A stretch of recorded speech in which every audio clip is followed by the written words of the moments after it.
Il n'y a pas de fin à toute la paix, toute la joie et tous les miracles que je donne quand j'accepte la parole de Dieu. Pourquoi pas aujourd'hui? Leçon 355. Pourquoi devrais-je attendre, mon Père, la joie que tu m'as promise? Car tu tiendras ta parole donnée à ton Fils en exil. Je suis sûr que mon trésor m'attend et j'ai seulement besoin de tendre la main pour le trouver. Même maintenant, je le touche du doigt. Il est tout prêt. Je n'ai pas besoin d'attendre un instant de plus pour être en paix à jamais. C'est toi que j'ai choisi et mon identité avec toi. Ton Fils voudrait être lui-même et te connaître comme son Père et Créateur et son amour. Bonjour et bienvenue ce matin pour cette leçon qui, pour moi, tombe à pic, on pourrait dire. C'est exactement ça que j'ai, que qui le Saint-Esprit m'offre aujourd'hui, que Jésus m'offre pour pratiquer. Parce que peut-être tu connais cela aussi, que tu te sens honteux comme un petit enfant parce que tu as cherché au mauvais endroit, parce que ça semble pas être juste et tu te sens comme, on pourrait dire, comme une mendiante. Euh, euh, L'ego, il essaie de raconter, par exemple, euh, lorsque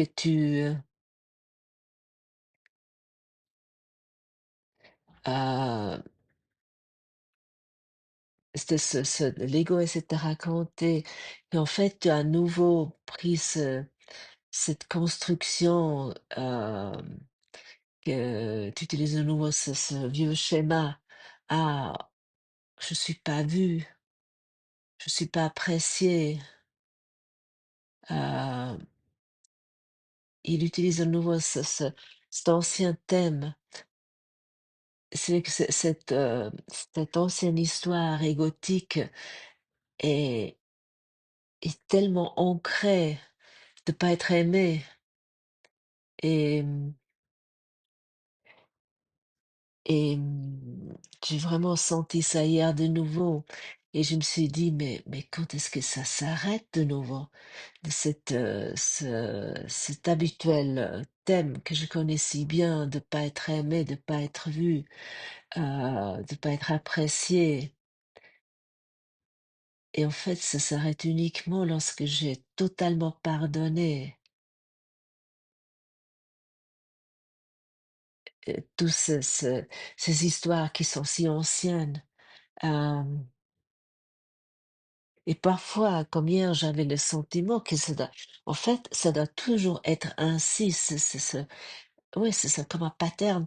Euh, Chaque fois que l'ego, il est de passage, on pourrait dire, euh, ça continue comme ça, autant que je me crois dans ce corps et je m'identifie avec ce corps. Parce qu'en fait, je suis venue avec ce programme. Euh, et je suis venue avec ce programme ici, dans cette incarnation, et ça, ça s'accentue encore, parce que ça n'a toujours pas encore été totalement pardonné, parce qu'il s'agit toujours de la même histoire de trahison ou de jalousie, d'incompréhension, et ça se répète, et ça se répète jusqu'au pardon total. Et c'est vraiment mon thème, ouais, continue, peu importe ce que je fais. On pourrait dire je suis pas vue, je suis pas considérée, je suis pas reconnue par mon entourage. Je peux essayer d'expliquer mes besoins, mais même si je fais cela, on m'ignore, on pourrait dire. Je suis de l'air. On ignore mes besoins. euh,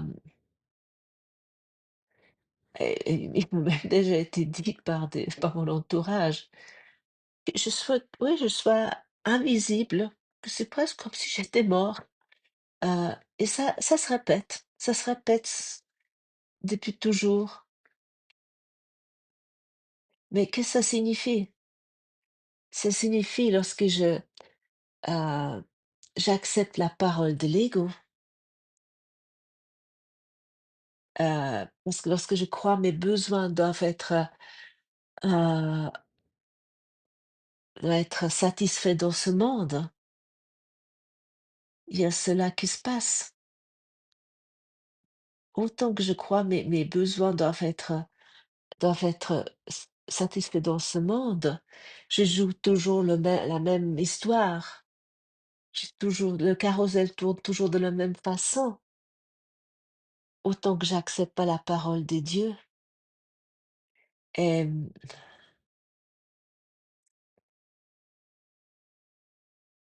autant que je crois qu'il y a encore là quelqu'un dehors ouais, qui doit me apprécier et qui doit me voir, enfin, ça continue. Mais ma véritable valeur vient des dieux.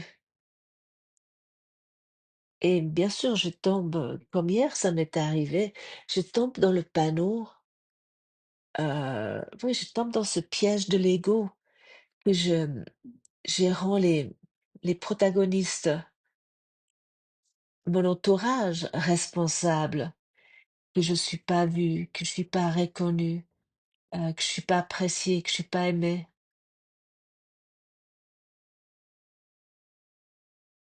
Et autant que oui, après, je peux m'arrêter à un moment donné. Et lorsque je m'arrête enfin, il y a le Saint-Esprit, il règle. Qu'est-ce qui est juste ou ce qui est pas juste, ou avec quelle personne je dois être ou avec qui je dois pas être. Dans le passé, j'ai beaucoup, surtout comme enfant, on pourrait dire, j'ai tout accepté. Euh, J'étais une sorte de, on m'appelait toujours dans ma maison, de mes parents, de ma famille d'origine, le rayon de soleil.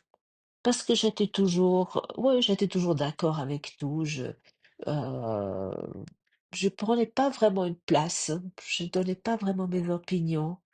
Euh, J'étais, ouais, facile à vivre. Euh, et maintenant, lorsque je fais ça autrement, j'essaie de me positionner, mais avec l'ego. En fait, je me rends compte que ça fonctionne pas non plus. Peu importe que je me rends euh, invisible ou je m'adapte surtout. J'ai, oui, j'ai ce modèle de pensée en moi. Oui, faut s'adapter. Il faut être la personne sympathique qui fait pas de vagues. Comme enfant, j'ai beaucoup fonctionné comme ça. Et maintenant, lorsque je me positionne avec l'ego, bien sûr, ça ne fonctionne pas non plus. Parce qu'il s'agit toujours encore d'une façon, la pensée égotique, la pensée divisée. Euh, et qu'est-ce qui se passe ensuite? Et pour moi, il y a le doute qui s'installe. Euh, et ce sont des programmes qui tournent en nous. Nous avons chacun nos programmes, ce programme de manque, de ne pas être aimé. Et, ah, et lorsque ce programme égotique rencontre un autre programme égotique, euh, lorsqu'il se heurte, ça peut pas fonctionner. C'est comme marcher sur un champ de mine, en fait. Euh, mais nous sommes nus ici, tous les protagonistes dans ton film ou dans mon film, mon scénario ici, pour pardonner. Et,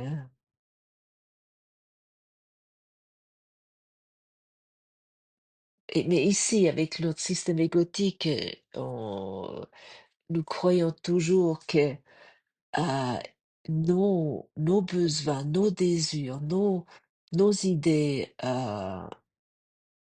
doivent être considérés.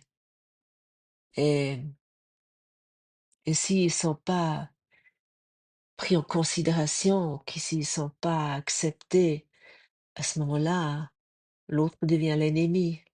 Et souvent les voies, les chemins se séparent.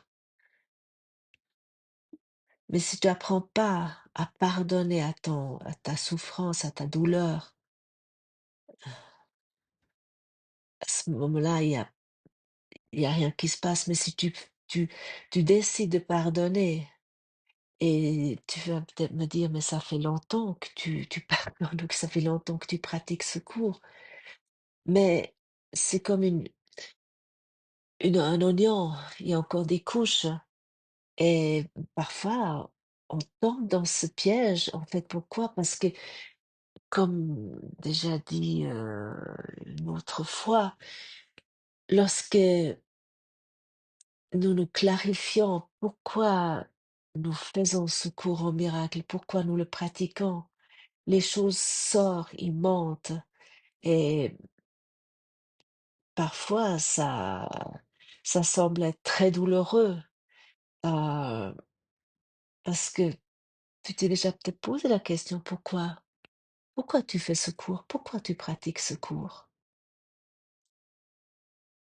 Pour être en paix, pour retrouver ton véritable soi, pour te souvenir que tu es le Fils de Dieu, complet, guéri, entier.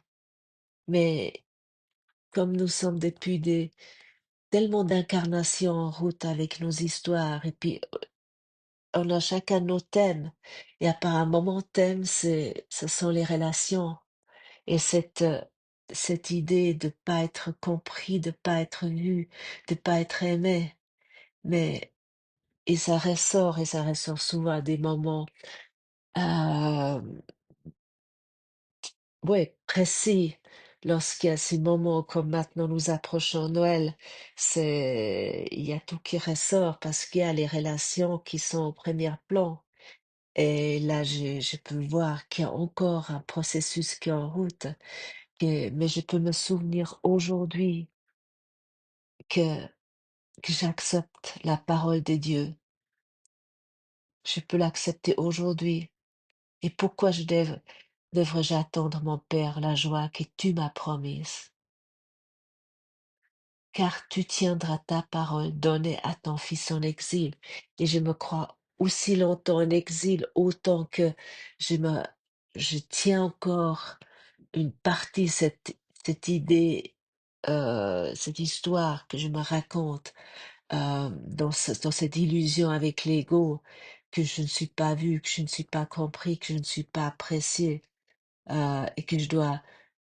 Et puis ça fait, en fait, je me suis rendu compte, euh, c'est un mélange assez intéressant que je pratique. Bien sûr aussi, l'ego, il apprend le cours, et puis il y a toutes sortes de stratégies qui s'installent, qui sont un mélange entre la passivité, l'humilité, d'adapter, euh, et, et de dire oui, amen, euh, parce que j'ai apporté ce modèle de pensée avec moi ici dans cette incarnation pour il soit pardonné. Et lorsqu'on fait ce cours, on s'engage dans ce cours, il y a des choses qui montent. Et parfois, bien sûr, il y a aussi, hier, lorsque j'étais nouveau ouais, dans ce sentiment, on m'ignore totalement mes besoins, on me considère pas du tout, on me voit même pas. Je suis inexistant. Et lorsqu'il y a ce modèle qui se met en route, cette souffrance, en plus, il y a eu la honte qui est arrivée, mais je ne devrais pas être là que je pratique depuis si longtemps le cours. Euh, c'est pas digne d'un élève de ce cours. Et Et en fait, c'est pour cela que je vous le partage aujourd'hui, pour pour aussi vous communiquer, pour qu'il soit dit, heu, oui, que l'ego, il peut il peut soudainement apparaître, pas comme si il était jamais parti. En fait, l'ego, il part jamais, il est toujours là. Mais comme et j'ai eu un moment, fraction de seconde, je me suis dit, ou un moment où je me dis: «Mais on dirait que j'ai jamais connu secours au miracle». J'étais dans un désespoir, ouais, entre moi et moi, ouais, de cet habituel modèle, relationnel qui est toujours là. Mais c'est aujourd'hui, avec cette leçon qui est merveilleuse, que j'ai vraiment pu, ouais, nouveau de me positionner, parce que dans cette leçon, tout est dit. Je suis sûre que mon trésor m'attend, et j'ai seulement besoin de tendre la main pour le trouver.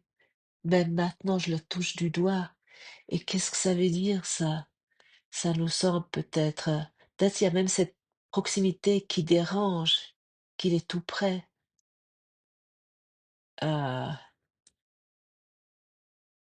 et car si la paix est tout près, alors ce n'est pas le monde qui me sépare. Ce n'est pas mon passé. Ce n'est pas ma personnalité.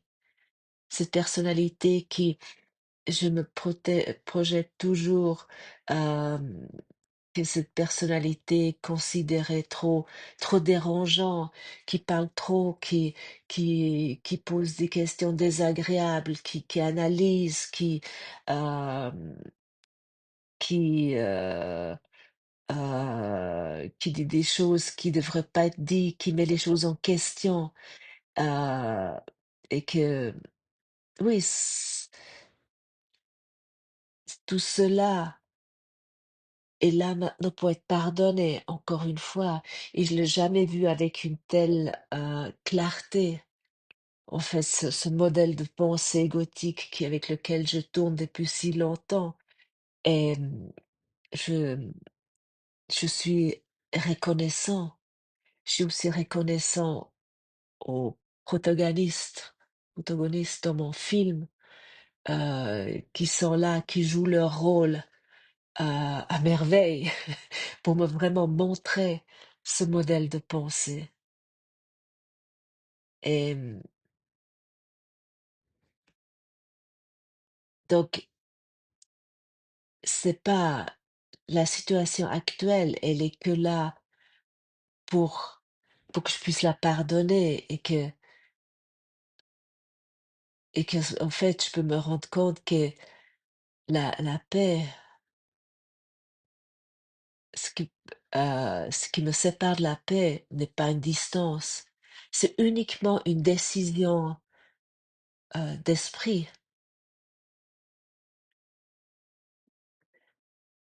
Et la décision, c'est soit que je crois, je sais mieux que Dieu, et je crois que je dois savoir, je pense savoir ce que j'ai besoin maintenant. Et, mais cette proximité de la paix, en fait, elle révèle que le conflit est un choix maintenu, maintenu, ou la situation est un choix maintenu. Mais c'est souvent inconscient, euh, parce qu'en fait, ce système de pensée, il est à quelque part, on le cache, il y a encore un bout que j'ai caché, heu et tout à coup, soudainement, ploup, ça apparaît. Et c'est écrit dans cette leçon: «Je n'ai pas besoin d'attendre un instant de plus pour être en paix à jamais.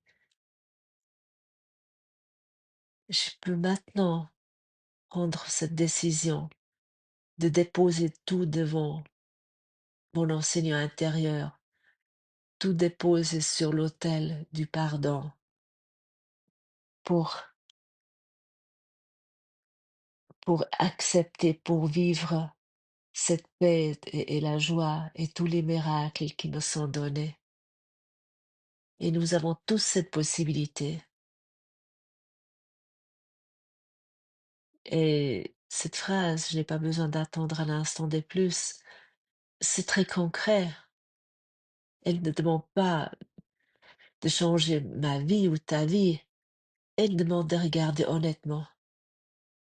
Qu'est-ce que j'attends encore pour être en paix? Est-ce que j'attends encore une reconnaissance, d'être vue, d'être comprise? Et ensuite, il y a vraiment qui est la question qui m'apparaît. Est-ce que a réellement le pouvoir de me donner ou de me retirer la paix? Tout ce que je me raconte, d'être vu, d'être reconnu, d'être aimé de l'extérieur, parce que autant que je crois à des relations particulières, un amour particulier, à ce moment-là, je suis dans la souffrance. Mais le cours est très clair. Le- Rien dans le monde n'a ce pouvoir, en fait.